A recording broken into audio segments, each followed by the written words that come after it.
surgió para reforzar y proteger las funciones de las Fuerzas Armadas.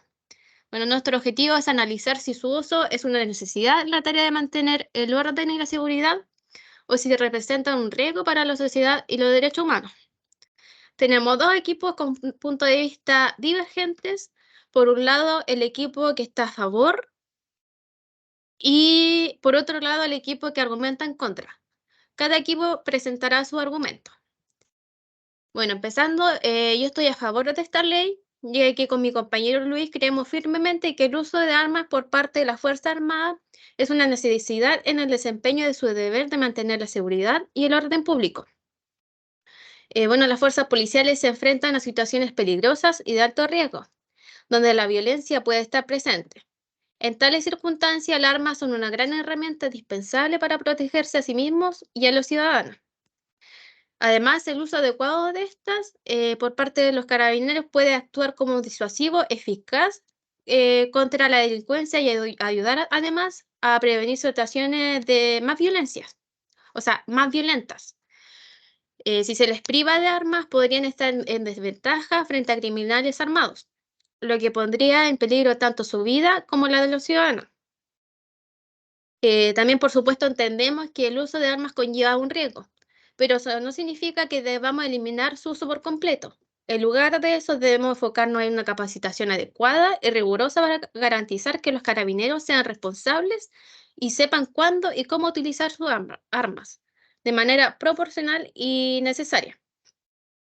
También se está efectuando el uso de un arma no mortal, que dispara unas cuerdas que sirven para amarrar a las piernas de los delincuentes y así no puedan escapar ellos. En caso de que el delincuente use un arma como una pistola, yo encuentro que es totalmente necesario que los carabineros también porten, ya que como dije anteriormente, el carabinero estaría en desventaja y no podría defenderse en ese caso. Bueno, para esto igual me basé en los siguientes enfoques.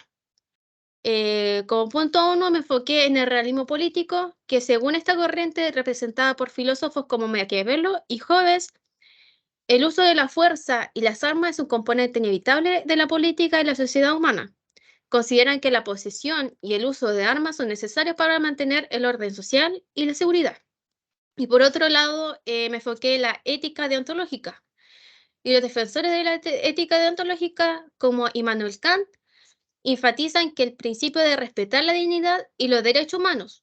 Desde la perspectiva, el uso de armas solo estaría justificado si se cumplieran ciertos criterios éticos, como la defensa propia o la protección de los demás de una amenaza grave e inminente, como sería el caso de los carabineros. Bueno, sigue mi compañera.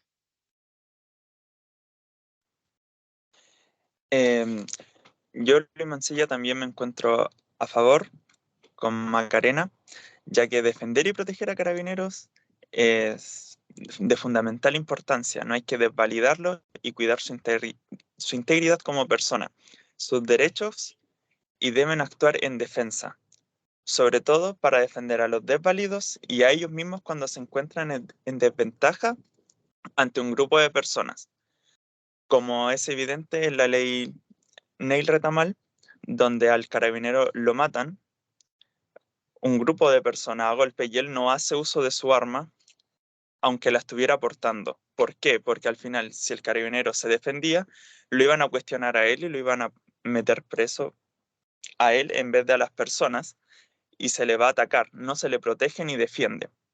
Si bien se sabe, Carabineros también solo tiene permitido usar el arma en medio de defensa extrema y no letal, o sea, no puede disparar a puntos vitales como el corazón, cabeza, si bien a brazos o piernas, sí. Entonces, no es un peligro el que ellos puedan usar su arma de manera más frecuente y no significa que aprobando esta ley ellos van a disparar indiscriminadamente a quien sea. Yo me validé buscando información de Aristóteles con la Ética a Nicómaco, donde él explora los temas judiciales y de ética. En el pasar equitativo de los recursos en los miembros de la comunidad y en esto referido también a Carabineros, junto a John Locke, en su obra El Segundo Tratado del Gobierno Civil, él explora los derechos de ley y los derechos individuales, defendiendo a las personas y protegiendo sus derechos naturales también, como la vida, la libertad y la propiedad. Y John Rawls, que fue un filósofo político estadounidense del siglo XX, y tiene una teoría de la justicia, que es la justicia como equidad. Y su principio es, según los principios que él tiene, la desigualdad social es aceptable siempre, pero no significa que debemos dejar al margen a los servidores públicos y que tienen que protegernos a nosotros, pero también deben protegerse ellos. No debemos desvalidarnos ni dejarlos aparte solo porque a veces los desmerecemos o están como para más protegernos a nosotros que a ellos mismos.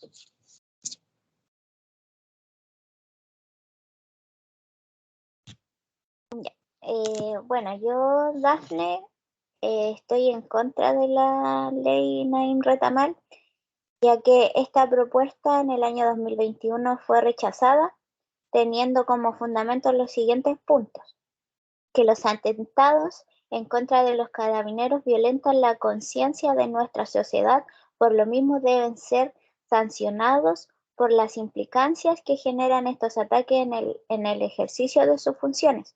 También, asimismo, remarca que se trata de un atentado en contra de una persona, pero además constituye un atentado en contra de un funcionario público, quien es garante del orden y de la paz social. Igualmente, indica que Carabineros es la institución encomendada para velar por el resguardo del orden público, sustentando una tradición de más de 90 años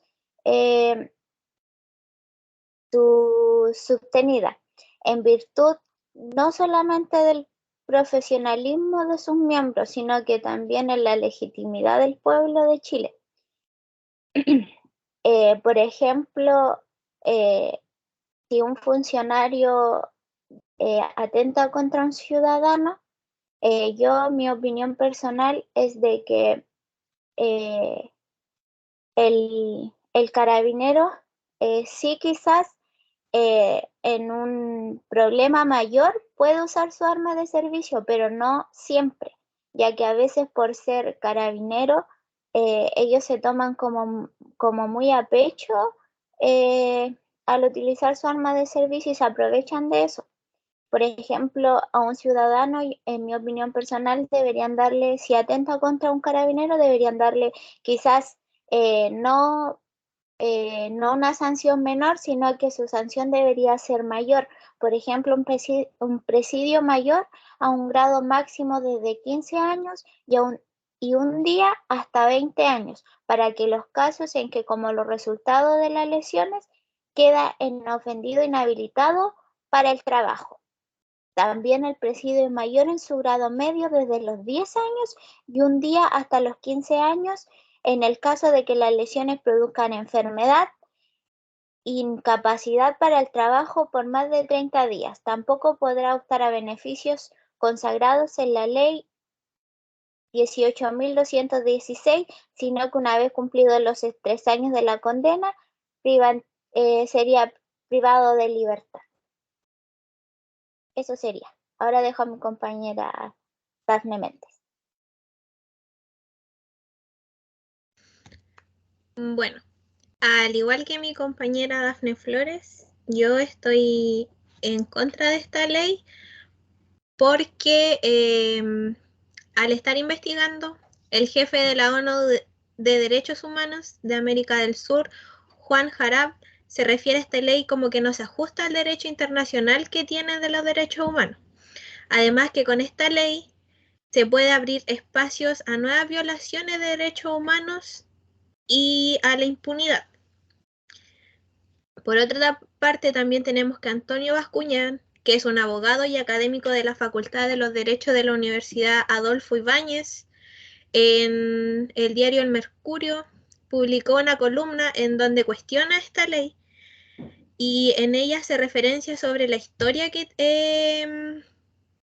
tiene en la legítima defensa desde su inclusión en el Código Penal, que parte,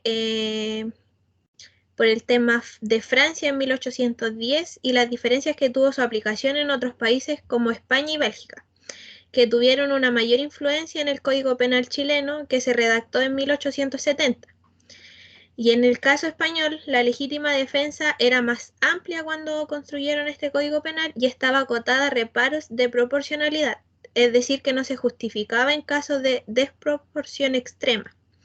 Mientras que en la de Francia, la legítima defensa se aplicaba solamente en casos puntuales, el ingreso nocturno a la morada y el robo violento.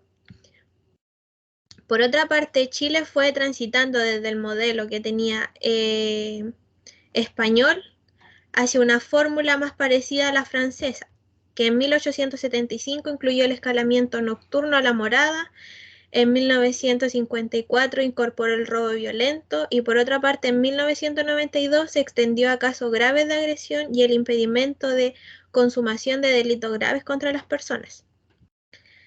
Sin embargo, estas ampliaciones que tuvo el alcance de la legítima defensa se entendían como pura una obviedad.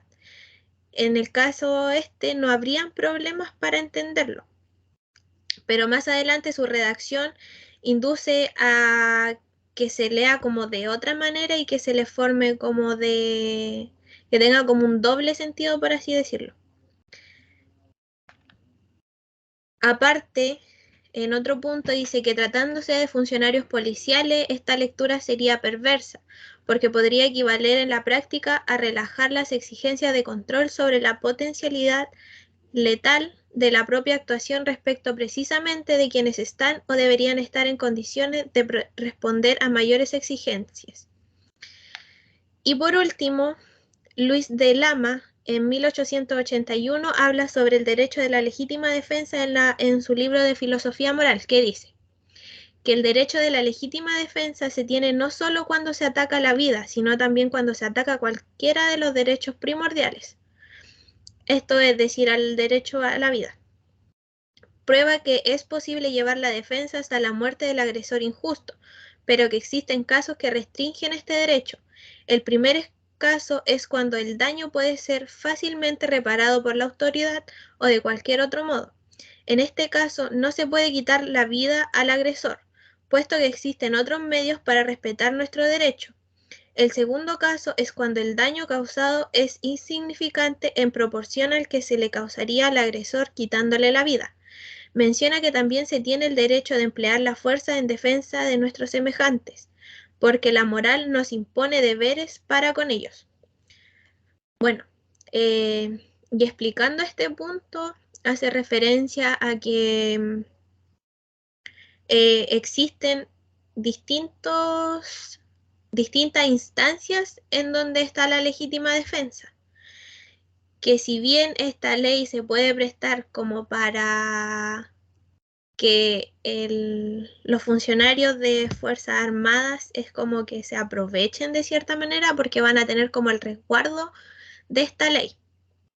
Y se pueden generar casos de impunidad en donde el victimario, es decir, la persona que fue agredida por el funcionario, pueda quedar impune y el funcionario pueda seguir ejerciendo su labor sin recibir como un mayor castigo ni sanción. Bueno, y esa sería nuestra contraparte con mi compañera por la ley Naim Retamal que fue aprobada hace este presente año.